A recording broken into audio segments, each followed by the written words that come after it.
మధ్య మనం చూస్తా ఉన్నాం సినిమాల్లో ఒక దురదృష్టకరమైన సంఘటన జరగడం.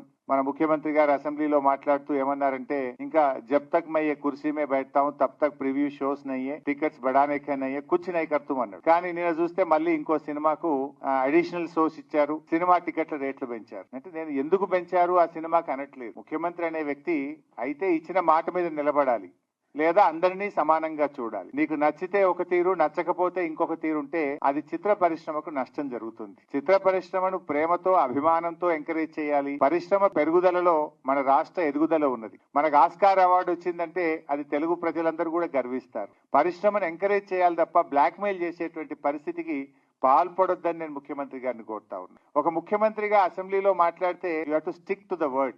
దురదృష్టం ఏంటంటే గేమ్ చేంజర్ కు ఈ ముఖ్యమంత్రి టంగ్ చేంజర్ అయిపోయింది. నువ్వు గేమ్ చేంజర్ ఎందుకు ఇచ్చావని అనట్లేదు, కానీ నువ్వు టంగ్ చేంజర్ గురించి నేను అడుగుతా ఉన్నా. నువ్వు అసెంబ్లీలో మాట్లాడినావు, జబ్ తక్ మై కుర్సీ మే बैठता हूं तब तक no shows no additional benefits అన్నావు. फिर क्यों दिए? एक महीने के अंदर क्यों बदल गए? అసెంబ్లీ में एक बोलते बाहर एक करते. అంటే దాని వల్ల ఏమైతుంది? నీ గౌరవం పడిపోతుంది, ఆ కుర్చీ గౌరవం పడిపోతుంది. You have to stick to the word. Rules అనేవి అందరికీ సమానంగా ఉండాలి. నచ్చితే ఒక తీరు, నచ్చకపోతే ఒక తీరు ఉంటే చిత్ర పరిశ్రమకు మంచిది కాదు. సో ఇది తప్పకుండా గమనించాలి. ఇలా కోర్టు కూడా మొట్టికాయలేసినట్టుంది కదా, హైకోర్టు కూడా మొట్టికాయలేసింది. ఇదేం పద్ధతి అని అడిగింది. దానివల్ల ఎవరి ప్రతిష్ట దెబ్బతిన్నది? రాష్ట్ర ప్రతిష్ట దెబ్బతిన్నది.